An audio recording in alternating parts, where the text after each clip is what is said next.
کیا آپ جانتے ہیں کہ 15 اگست کو پرچم لہرانے اور 26 جنوری کو پرچم کشائی میں کیا فرق ہے؟ ہندوستان نے آزاد ہوا میں سانس لیتے ہوئے 15 اگست 1947 کو آزادی حاصل کی۔ اس لیے ہم ہر سال اس تاریخ کو یوم آزادی مناتے ہیں۔ اس تاریخ پر ملک بھر میں جھنڈے لہرائے جاتے ہیں اور ثقافتی پروگرامز منعقد کیے جاتے ہیں۔ نیز جب 26 جنوری 1950 کو ملک میں آئین نافذ ہوا تو اس تاریخ کو ہر سال یوم جمہوریہ کے طور پر منایا جاتا ہے۔ اس دن ہم ترنگا جھنڈا لہراتے ہیں اور یوم جمہوریہ کو شایان شان طریقے سے مناتے ہیں، لیکن 15 اگست کو پرچم لہرانے اور 26 جنوری کو پرچم کشائی میں تھوڑا سا فرق ہے۔ آئیے معلوم کریں کہ کیا فرق ہے۔ ہر سال 15 اگست کو ملک کے وزیر اعظم نئی دلی کے لال قلعہ پر قومی پرچم لہراتے ہیں۔ 15 اگست کو کھمبے کی بنیاد پر قومی پرچم لہرایا جاتا ہے۔ ترنگا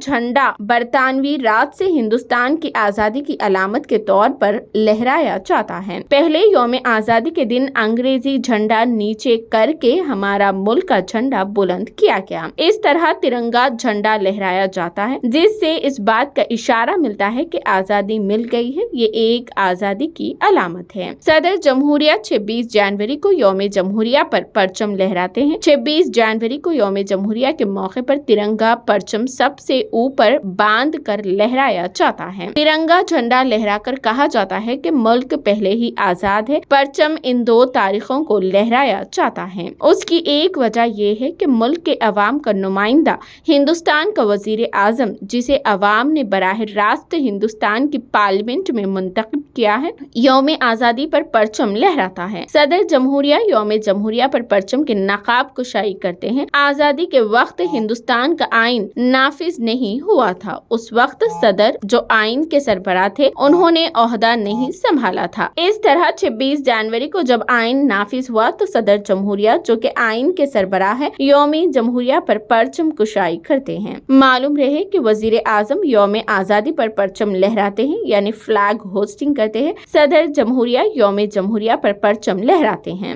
ایک اور فرق یہ ہے کہ یوم آزادی اور یوم جمہوریہ کی تقریبات دو مختلف جگہوں پر منائی جاتی ہے۔ 15 اگست یوم آزادی کے موقع پر لال قلعے پر پرچم کشائی کی تقریب منعقد کی جاتی ہے۔ یوم جمہوریہ یعنی 26 جنوری کو راجپت پر پرچم کشائی کی تقریب منعقد کی جاتی ہے۔ یہ چیزیں ابھی تک ملک کے بہت سے شہریوں کو معلوم نہیں ہے، لہٰذا ہماری ذمہ داری ہے کہ ہم اس انفارمیشن کو ضرور شیئر کریں۔